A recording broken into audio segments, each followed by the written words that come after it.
Hi there, I'm Peter Minakis, and today I'm going to show you how to naturally dye Easter eggs.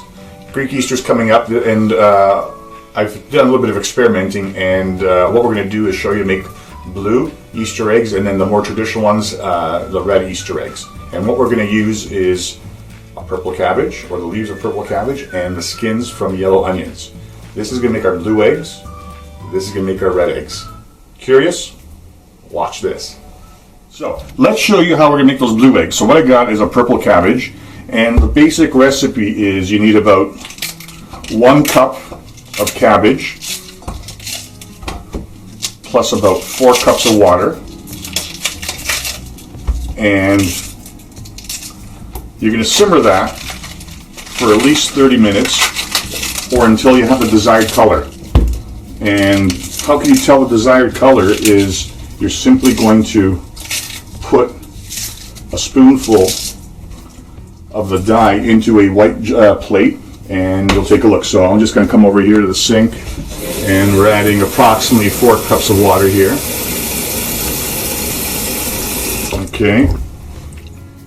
And we have good old standard white vinegar, and just going to eyeball it, a couple of tablespoons, 1, 2, and we put that on.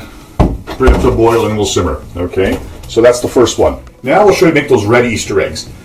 One would think that the red onions would give you red eggs, but not the case. What actually work are the skins of yellow onions. Okay, so once again, what you need is about 1 cup of onion skins. I pre-peeled these off of about approximately 10 medium to large onions. And what we're going to do is we're going to add about, again, 4 cups of water. We're going to add that white vinegar in, again, 2 tablespoons.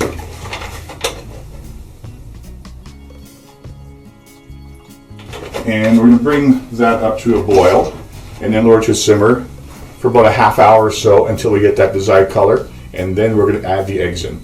Okay, so our cabbage and our yellow onion skins have been simmering for about a half an hour. If you come take a look closer, you can see the color of the purple cabbage. It still looks purple, but miraculously, you're going to see that's going to turn the eggs into blue. All right, so let's put a few in here.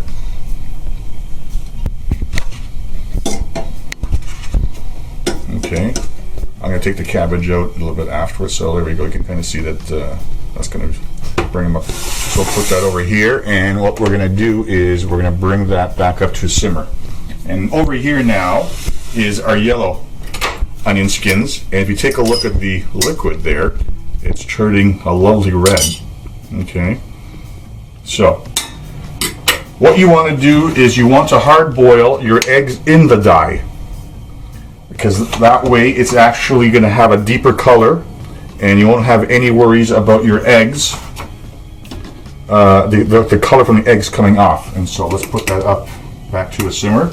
And so our eggs are in the dyes, and what we want to do is we want to hard boil our eggs for about 5 minutes. We'll turn the heat off, let them cool inside the dye, and then if you really want the best result with your naturally dyed eggs, you're then gonna, once it cools, throw them in the fridge overnight, and then the next day we'll let them dry out. We'll polish them with a little bit of vegetable oil, and you're going to have some gorgeous looking naturally dyed Easter eggs. So here are our naturally dyed Easter eggs. We have the blue one, which was made using purple cabbage, and we have the really traditional Greek Easter egg, the red ones, and this was made from actually yellow onion skins. Pretty cool stuff. I'm not sure what the science behind it is, but I think the result is really good. This is like my second time doing them, and it's for best results. You want to have them. You want to boil them for about 5 minutes, and then turn off the heat and let them actually steep overnight in the fridge once the actual dye has cooled. And